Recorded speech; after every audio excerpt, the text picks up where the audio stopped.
Welcome back to the channel. Today I have Howard on from KURV, and we're going to talk about his new fund, KYLD, and we're going to do a review of KQQQ. Howard, how are you doing today? Doing well and really glad to be back here. Great. First of all, we're just going to go ahead and say this is for education and entertainment reasons, and none of this is financial advice. We're just going to jump right into it. And I listened to you the other day, Howard, and you talked about your investment criteria. Let's talk about the underlyings first and how you're actually picking this, because these are the notes that I took. Am I missing anything there?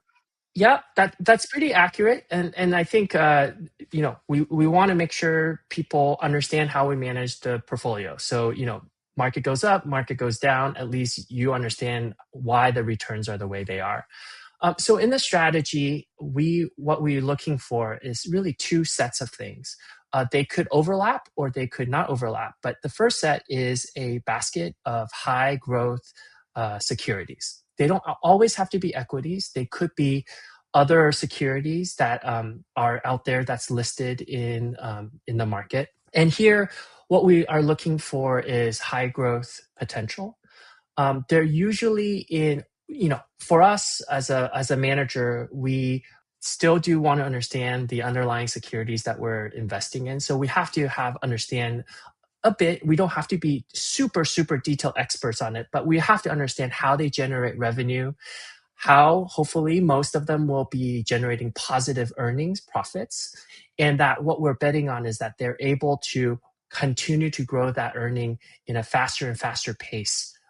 So therefore, you have this multiple expansion in these names. So these are high growth securities that's in the portfolio. The second group is we're looking across all of the security space that has option markets, and we're looking for names that have high implied volatility. And here again, we want to look towards the underlying and make sure we understand what those securities are. Just because something has high implied volatility, there might be concerns about liquidity, or it could just be very speculative. And so we are not just looking purely on high implied vol options. We're looking at things that tend to have higher implied vol, and then it's a business that we think is sustainable. They don't always have to be positive profit. Generally, they should be, but we see that the revenue continues to grow. And sometimes that means that we can own the stock that's high growth and its option market. It also has high implied volatility. So in that case, this overlaps, right? But there could be scenarios where we like the equity or we just like the option market that it presents. And so that is overall how we construct the portfolio. And typically we look to have themes, because we think you can't, sometimes it's hard to pick individual names, but at least as the thematic overlay gives us a guide in terms of where we think is a high growth sector, and then we pick names within that sectors to get exposures. And I understood that there was 5 different themes that you were looking at. Yeah. So currently we have 5 themes that we think will continue to play out at towards the end of the year. So the first theme is this precious metal. There's, as we know, since the beginning of the year, even last year, there has been this debasement trade that gold is, continues to reach higher levels. It's now around $4,000 an ounce, and then silver as well, right? And so what we try to do is we think if you are actually a company that produces, your end product is gold, you're probably digging these precious metals at much lower cost than what you're selling. So we expect that essentially gold mining companies or silver mining companies is going to have really good earnings, that margin that's in there. And in some ways, as you know, we have some gold strategies and silver strategies.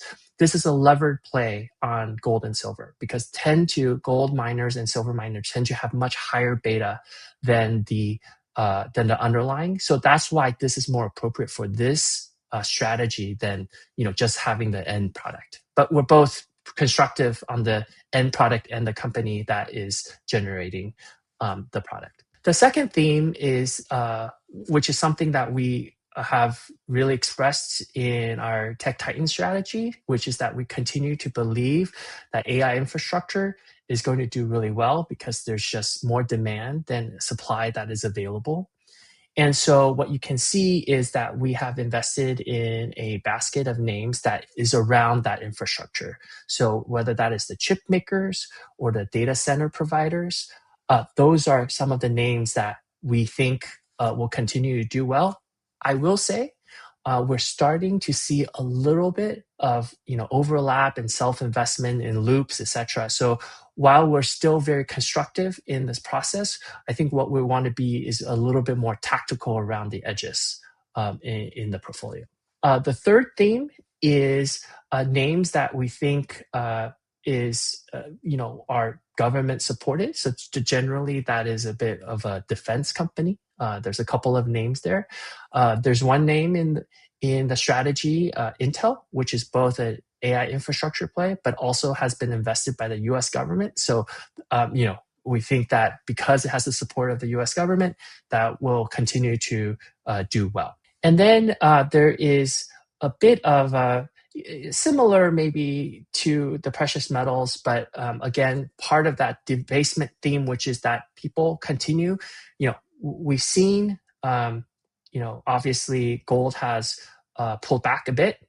And we think actually that's pretty healthy because a lot of the speculators have moved out of the gold assets. But we think the underlying issue still is pretty persistent, which is that a lot of developed countries, including US, continues to have huge fiscal deficits, which means that they have to continue to issue debt. And in many cases, they're issuing debt to pay on interest on debt. And that problem isn't going to go away anytime soon. So we still actually believe that that debasement trade, the competitive devaluation of developed currency, is still a secular theme. So things that will play out in the next 2, 3, 4 years. And so precious metals is one expression of that theme. The other one is to look for some crypto exposure. It is still, I would say, highly correlated to equity. So it's not exactly a risk-off asset. But as more people believe that they are looking for alternative to fiat currencies, we believe that that will continue to do pretty strong. And although we've seen a recent pullback, we think that that theme will continue. And then the last theme is we look for companies that have a network effect. Things like maybe Reddit that's in the portfolio or Roblox, where there's a certain incumbency and protection. Once you've built the network, it's really hard for other people to replicate. I use this analogy is that we rather look for business that are rails.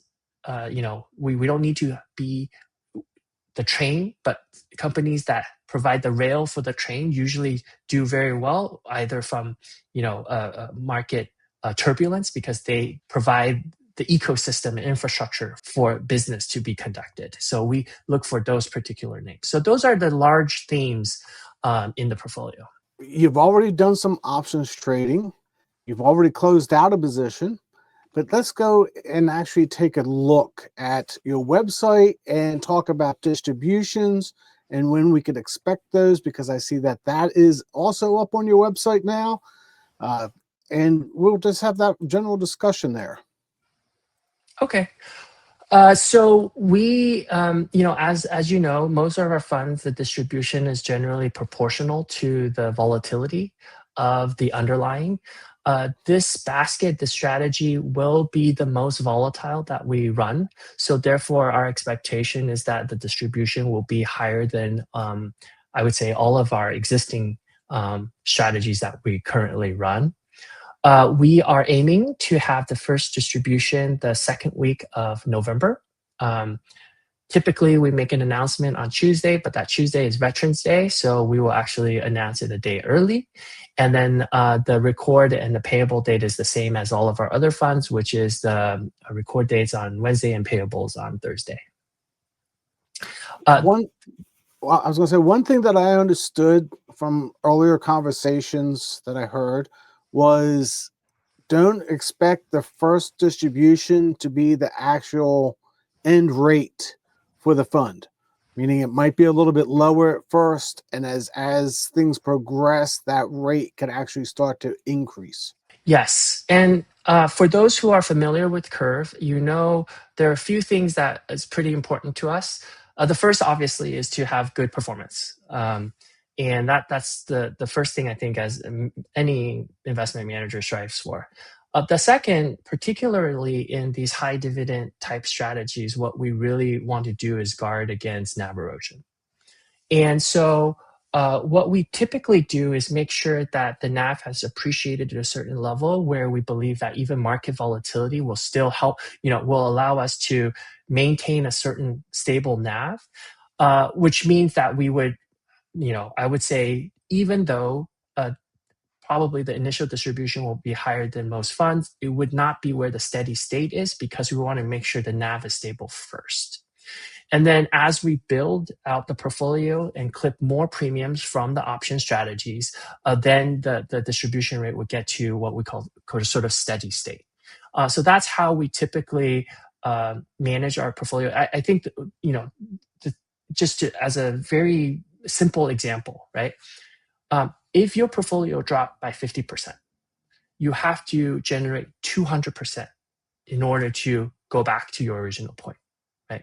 So in the beginning, it's very important for you to make sure that you have enough cushion, or as we've often talked about, bank in premiums in the strategy, so that later on you can get more consistency. And for those who don't know us, you can see this in our Tech Titan strategy, where in the beginning, we're very cautious in terms of making sure that our NAV is stable.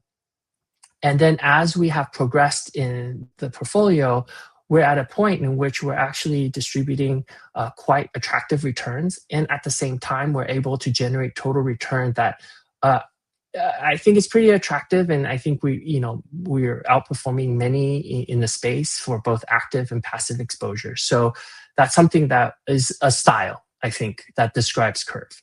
And so for those who are more inclined to that is what we try to generate. We have the KQQQ brought up, and you can see how those distributions over time have slowly increased as the fund matures. And what I'm hearing is that's something probably similar to your strategy going forward with this fund. Yes, and especially in the high income strategy, because just the underlying is much more volatile. Everybody expects the strategies to go up and provide price appreciation, but I think what makes us a bit different is that we're very intent on looking for risk management purposes. So we also want to make sure if the market turns, right, we have enough cushion to protect or mitigate the downside. Let's talk about your thesis that I heard the other day about NAV and reinvestments, and how you thought that it was important for the NAV to be stable. Total returns is important also, but if you're reinvesting and the NAV continues to go down, those distributions actually go down with it that you're reinvesting. Can you describe that a little bit better to us? I think all of us, we look at total returns to compare performance. And I think for the most part, that is the best metric to have an apples to apples comparison to look at different strategies. Yeah, because, but I think what people should be aware of is the calculation, the physical mathematical calculation of total return assumes that you reinvest all of the distribution from a fund or a strategy back into the fund. It makes that assumption. It doesn't make assumption, and it can't. Like if you reinvest it into other things, the math doesn't know what you're reinvesting into, so it can't make that assumption. So what it makes is a very simple assumption is that you reinvest all of your distribution back into the strategy. That is still, I think, a good way to do an apples to apples comparison. But I think as I'm learning, and I have learned within this community, right, people are looking for a high dividend or high income strategy because they want to use some of the income, whether for additional cash flow or a very sophisticated reinvestment program into other funds, dollar cost averaging, et cetera, right? So then that means that you're not fully 100% reinvesting back into the strategy. And the return of that looks much, much different than the total return, right? We maybe are old school, right? We think that you should have NAV stability because what you're trying to do is generate returns on the capital you provide an investment manager. If you give me $100, my goal is to make more than $1, some sort of return above that $100, right? That is extra. That is the return that you get on your invested capital, right? So if you give me $100, I make $10. I give you back I distribute $10. That is extra. What I would say above what your initial investment is, right? But now I say, well, I want a higher yield. I'm going to give you back $20, which is a 20% distribution. I'm giving you $10 that I made, but also giving you back $10 you originally gave me, which to me that doesn't seem like the intended purpose of any investment, right? And that in that situation, as you go through and do this month over month or week over week, you see this effect that goes back into the NAV erosion. Now, for those who don't care about this and just look at total return and reinvest in everything, this isn't an issue. So you don't have to worry about it, right? There's a tax implication sometimes, but you don't have to worry about it. But for those who do care about NAV erosion, then having a stable NAV and then distributing above what you make is that's the intended purpose. So for us, we're constructing a strategy that really caters to the people who just look at total returns and reinvest 100%, and also those people who want to generate income from their existing capital that I provide, right? In some ways, we're serving two masters in that situation. If you don't care about NAV erosion, if you don't believe NAV erosion exists, it doesn't matter.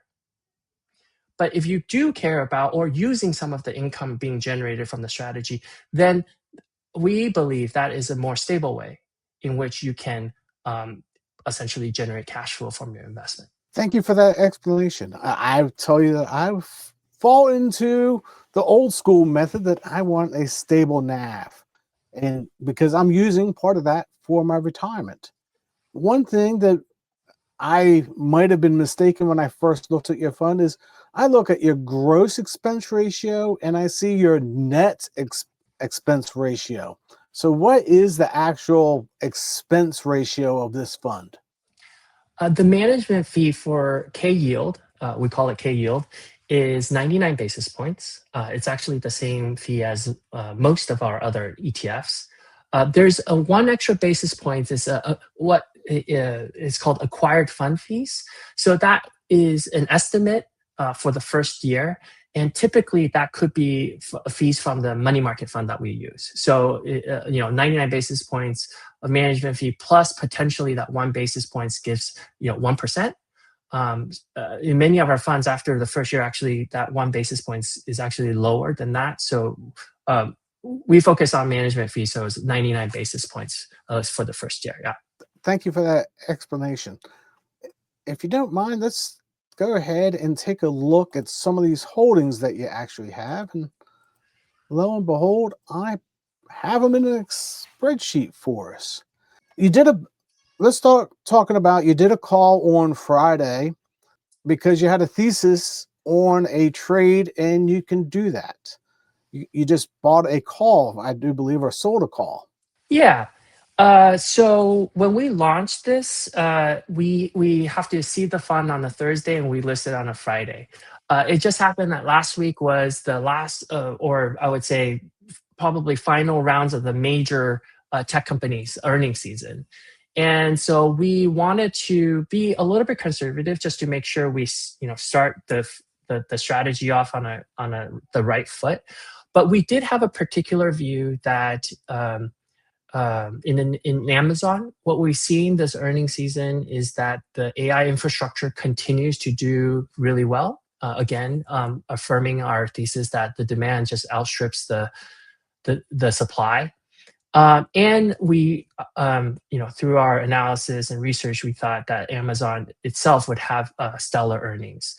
And so what we did was at the before market close on Thursday, we bought a call on Amazon. That's an expression that we believe earnings are going to be above expectations. After market closed, Amazon reported earnings, and it was actually spectacular. And we saw that the stock after market and also through Friday jumped 10%. And so we were able to benefit from that price appreciation through the call.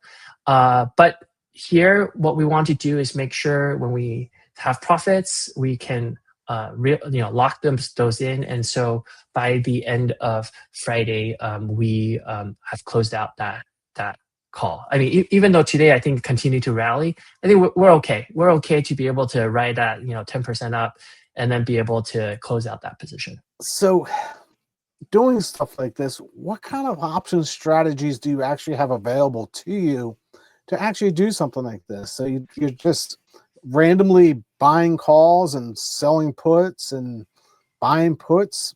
What strategies can you use, or have you used, or do you plan on using? Positioning, how this fits into the portfolio, and how is it different maybe to the closest one that's like this, which is the Tech Titan strategy. I'll talk a little bit about this, and then it kind of informs. So if you look at the prospectus for the Tech Titan strategy and this, it's almost exactly the same. The only difference is the universe. In Tech Titans, we focus only on technology companies versus in KYLD, we look at the whole universe of securities. And so the toolkit that we use are the same. I would say, the way it's different than the Tech Titans strategy versus the KYLD is how we implement our view. So in both strategies, we have this view that AI infrastructure is going to do well, at least probably going into the end of the year, right? The way I think about it is Tech Titans is more of a core holding. So to express that AI infrastructure, we generally have I would say the mega tech, or even things around the mega cap names, right? You'll see very common names like NVIDIA, Microsoft, those names everybody knows, right? And then smaller proportions in smaller names like AMD, Broadcom, even Oracle in the portfolio. Those are much smaller because that portfolio is meant to be core. It can happen, but probably close to zero probability that NVIDIA will go bankrupt tomorrow, right? So it should sit as a core holding in your portfolio. Now, KYLD looks to actually look around, even though it has the same thematic outlook, it expresses it in a little different way because we look for the smaller companies that haven't grown so fast. So therefore, we believe they have higher growth potential, right? What NVIDIA is now, like $5 trillion company, it's not going to be able to double to 10 trillion in the next year. So we look for smaller companies like Broadcom or AMD, where they're just starting to catch up to NVIDIA. They're signing contracts with the hyperscalers. So their growth potential is actually, from our perspective, much higher than NVIDIA. So the expression is different. And there, I would say this KYLD is more of a satellite strategy where you have your core, you have some extra money that you want to be a little bit take more risk, and this is something I want to set the right expectation for these strategy, right? KYLD will be much more volatile than Tech Titans because you're going through things that can potentially grow faster, but they cannot. They can potentially not, right? So the volatility of a lot of these names is much higher. And in fact, some of them that have overlap in the options market, they have 80 to 100% implied volatility. So the volatility is priced into the options market, right? So you take more risk with the hope of higher payoff on these particular positions. So that's how it's a little bit different, in that we KYLD, we have some of the same thing, but we express it differently because we're looking for names or option markets that have higher growth potential. Yeah. Now, in terms of the tools, they have the same tools. So we do have some flexibility in implementing different option strategies, and we implement them based upon different risk regimes, right? So for Amazon, we are at earnings, and we believe earnings is going to be good. And so if it were to pop, buying a call is the right appropriate implementation, right? If it did poorly, what we did was we pay the premium on the call, and then we don't have any downside, right? So we look, so there's some event-driven type events like earnings, right, where we want to capture the upside, right? There are other names, for example, that we think, for example, Roblox is a good name, but during the earnings, they said something that it was not very, I think investors maybe not as believable, and the stock has been falling, which we think is short term. So in that case, if we still have a view in which they're going to grow really fast, we might do a put spread to capture the premium when the market is going downside, right? And then there's other portions where, in many cases, implied vol is very high, so we want to be a seller of volatility. So we might just do a straight covered call, high enough where we won't get hit by the strike, but we still can harvest the premium that is from the call. So we want to have these toolkit because different names will be in different positions at different times, and we want to be able to utilize the best strategies for what's happening for the underlying. Can you quickly explain to everybody why you actually have a synthetic holding on IBIT compared to just holding IBIT as an ETP? Yes. So one of the themes is the cryptocurrency. So we have some bit miners. We have Coinbase, which is a distributor of cryptocurrency, right? The rails, yeah. But we also have actually Bitcoin ETF to get exposures to Bitcoin. But we don't hold the ETF. We have a synthetic position, and what that means is we have a long call, short put of the same strike. And that gives you the same economic exposure as the ETF. The reason why we implemented it this way is that Bitcoin is not a security.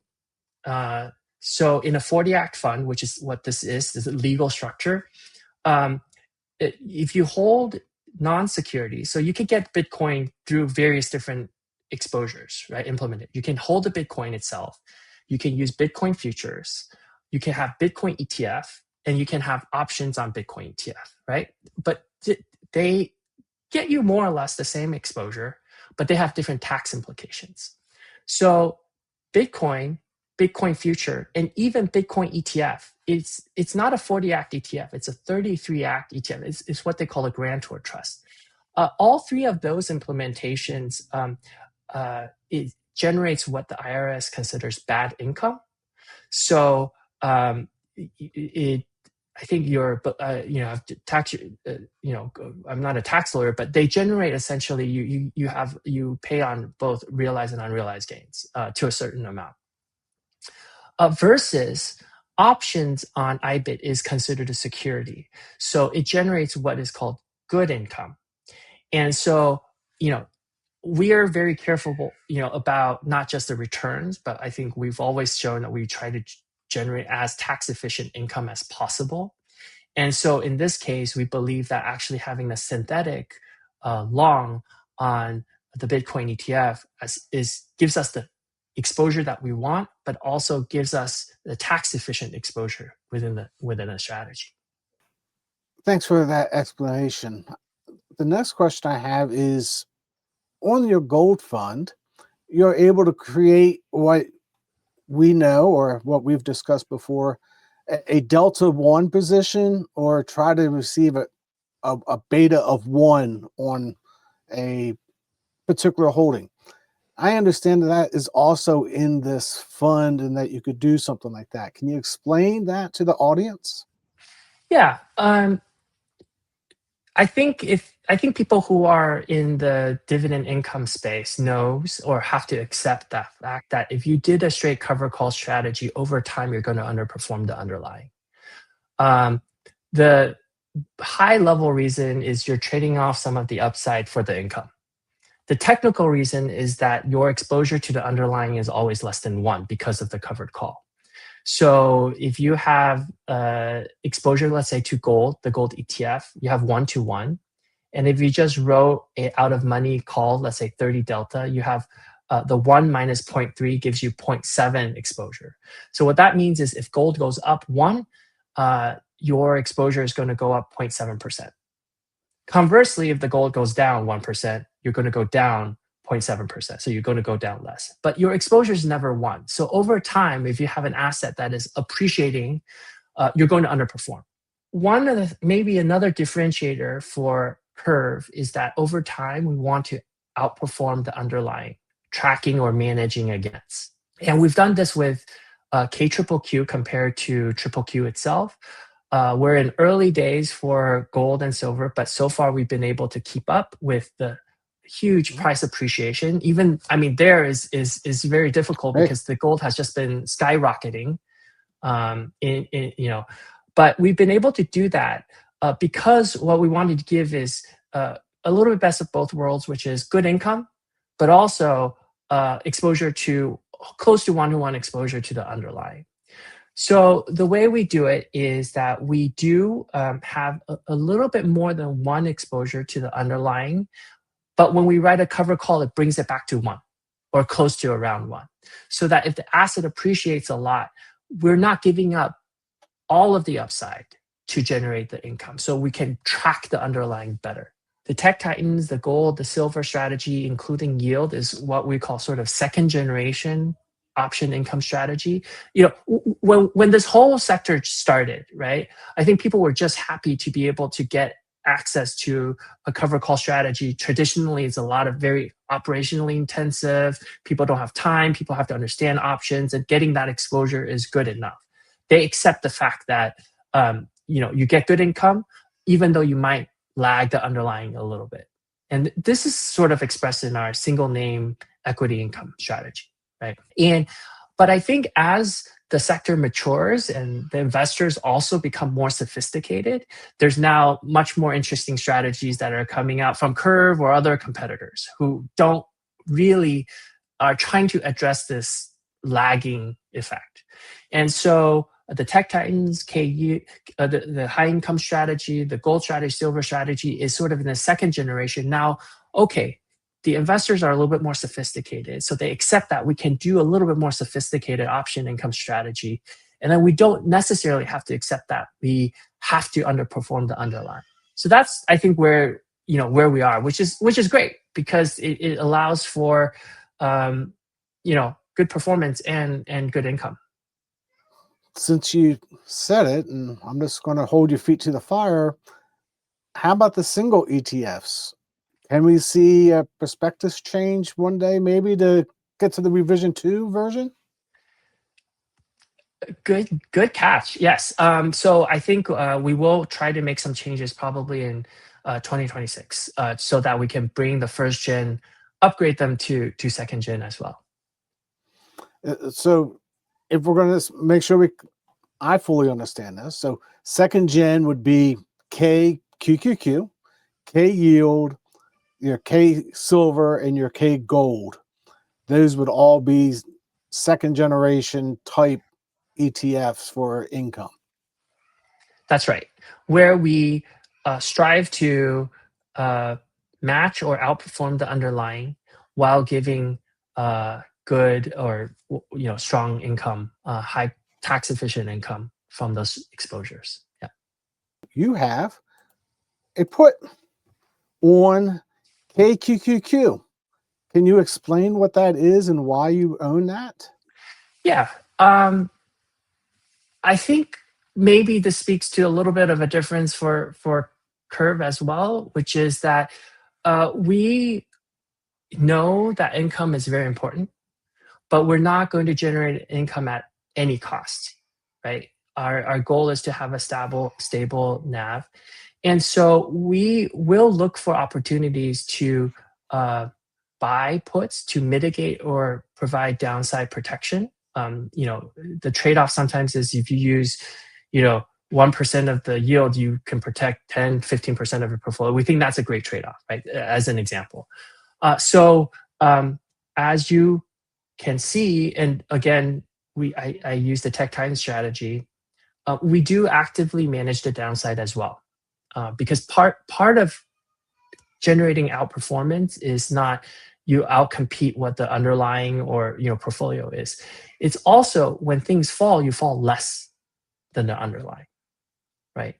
And so in the tech titan strategies, you can see this, that we have actually some put protection in. We do have a little bit of a view that the market continues to go up. Sometimes the pullback happens after earnings, or it's healthy to have a little bit of a pullback. And so we do spend some of our premium budget to protect or mitigate downside. We can't protect the entire downside, but at least we can mitigate some downside risk in the portfolio. And so as the high income strategy grows, we will also be building out those sort of mitigation in the portfolio. Yes, if you look at KQQQ, and I pointed this out on X the other day, you have puts on mags. And that actually came in handy the other day because one time, one of them was actually in the money instead of being out of the money. So it did provide a little downside protection during that time. Yeah, and just a little bit on that for those people who are curious about how we do this. So we could have bought put on individual names, but that is actually pretty expensive. And also, we're trying to protect against a general sell-off. So it actually makes sense for us to buy a protection on a basket of big tech names instead of individual ones. It's cheaper, and it fits our target of a general sell-off instead of individual sell-off. So that's how we think about downside protection in that particular scenario. And you're right, we had a moment in which the market sold off. We were able to monetize about half of that. And then as the market climbed back up, we re-engaged and put in a position there. So we are mindful not just on the way up, but also on the way down. Hopefully not too much, but definitely as the market goes up and down, right? That's the constant. So yeah. I'm going to have to ask you about return of capital. Actually, this information is on the website, and we're trying to actually change the website so it's more apparent. So most of the single name, including KQQQ, it's conservatively, I say 90 plus, but merely 95% plus return of capital. And since the NAV has been increasing, it's not a return of principal, it's a return of capital, which is a tax designation. I will say KYLD probably will have a little bit worse characteristic of return of capital because there's a lot more short-term positioning, tactical positioning in there. But I think over time, as we build out we do tax loss harvesting. As we build that out, it will also increase in terms of efficiency for return of capital. That's our expectation. How often do we think that these funds will be on KYLD? How frequent will you be getting in and out of positions? Is this going to be a weekly thing, a monthly thing, a quarterly thing? How often do we think positions are going to be changing? Yeah, I think about it as 3 layers. So if it's the structural thematic, usually you would see those to be in the portfolio, quarters on the span of quarters. Yeah, and then at the premium harvesting portion, we generally will roll either on a weekly or a monthly basis. Generally, I think for this fund on a weekly basis. And then if it's earnings season where there's some sort of things that are event driven, we will probably have a very tactical position for those particular names. So that's how I think. So once we're out of earnings season, you should actually see things pretty stable. The long, we don't think the AI story is going to end in the next week, right? So it's going to stretch over months and quarters. Yeah. Tactically, you could be getting in and out of positions during earnings seasons to try to harvest some type of yield or some type of gains, but the thematic thoughts are more of a quarterly basis from that part of that conversation. Yeah, and I would just compare it with the tech titans. It's actually not that different other than the earnings tactical piece. So in that portfolio, we generally holdings are actually pretty stable. We rebalance on a quarterly basis. This one we might adjust on the fringe more frequently, monthly, just to see whether things have gotten rich or cheap. But thematically, it's going to be pretty stable in the fund. In tech titans, we and I would say the gold and silver strategy, we roll every week. So that's probably within the same theme. I would say with the gold and silver strategy, we're starting to do 2 weeks because it's you get a little bit more yield and you don't have transaction costs. So we might vary between 1 week or 2 weeks. So that's pretty normal across all of our strategy.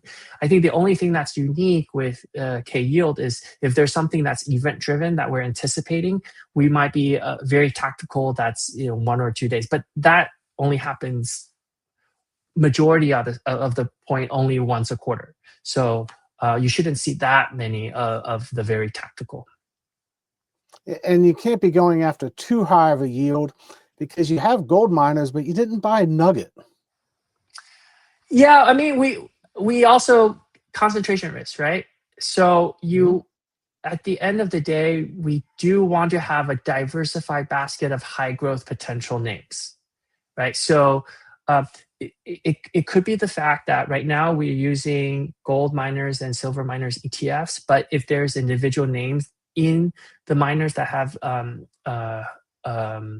earnings, we might switch to those because obviously, again, those are event driven, right? So thematically, we're not going to change too much, but the implementation could be changed because things climb up and it gets too rich, and we at heart we still want to buy things that are reasonably priced, even though everything seems to be pretty expensive, right?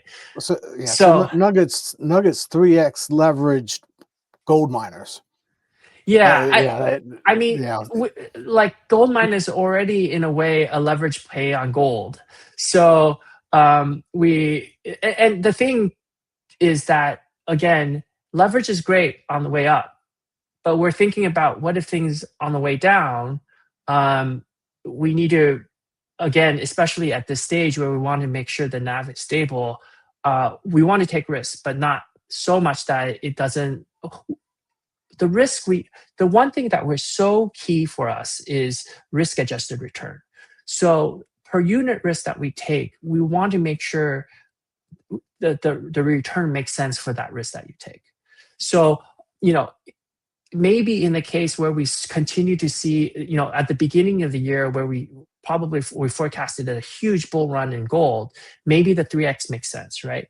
But now we're in a place where a lot of the speculator has moved out. Really, the secular theme is central banks buying it, and we continue to have a debt crisis. That's generally a slower moving story to unfold. So taking that much risk at this moment doesn't quite make sense to us. So we rather just have, and we know, for instance, that the gold miners, et cetera, the earnings just from the economics of the business will be good. So we can anticipate or we think it makes sense that there could be a pop, right, in earnings, right? There's a catalyst there. We're not going to, this is a higher growth, a little bit more speculative in terms of securities, but we don't want to take outsized risk. Again, some of the best performing funds is not necessarily the returns you get when they're going up. It's the returns you mitigate when things going down. And so that's always the flip side of the coin when, unfortunately, I think for the last 5-6 months, we've seen pure bull market. And I would say in the last 3 to 5 years, we've seen the market just go up. I came through the financial crisis. We know how market could sell off. So maybe that makes us a little bit more wary when things are a little bit bubbly or we reach all-time highs. But that's our style. So there are definitely other styles where, hey, it goes up 50%, it comes down 50%, it goes back up. And that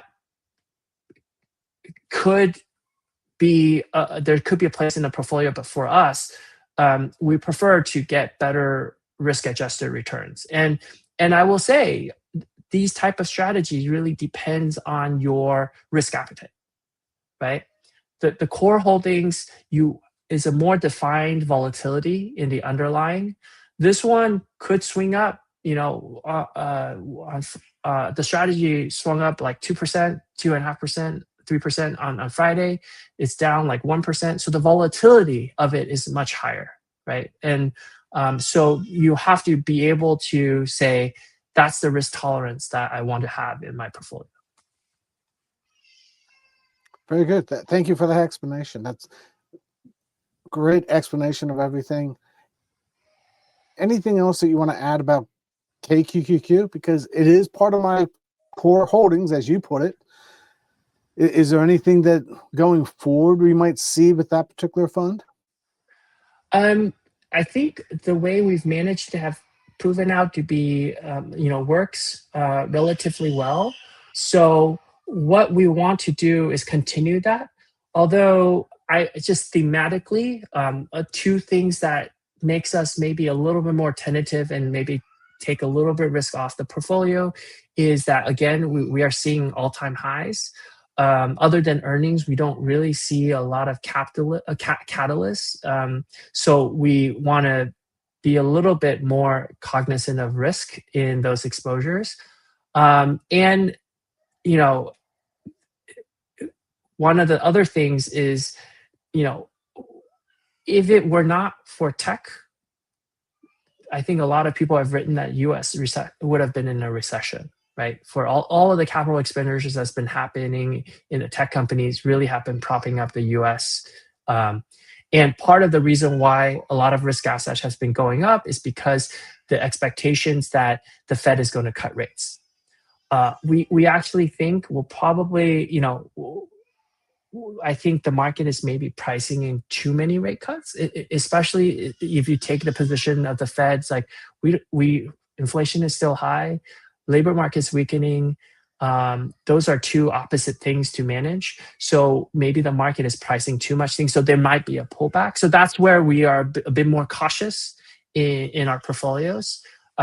We love the fact that market has gone up, but for now, as it keeps going up, we're just going to be more and more cautious. And so that is thematically, or at least from an outlook perspective, a little bit different than what we've had in the last, I would say, 6 months. Exactly. I do believe the Fed had to inject liquidity into the system the other day, and that's not a good sign. When trouble comes is never in the place that you expect, right? There's been reports about how private debt markets are struggling and etc. So it may not be that the fact that the tech is going to underperform. It might be some other parts of the market. Then it spreads to the other market and people become pessimistic. Right now we have high PE. A lot of that is boosted on optimism. Optimism is a tricky thing, right? It can turn very fast. So again, we want to make sure we participate on the upside, but we have enough protection or mitigation in the portfolio should that market turn the other way. We can protect capital. Howard, I really appreciate your time explaining everything to us. Hope everything goes well. And anytime anything changes, please feel free to reach out and come back onto the channel. All right. Happy to. All right. Everybody take care and have a great day.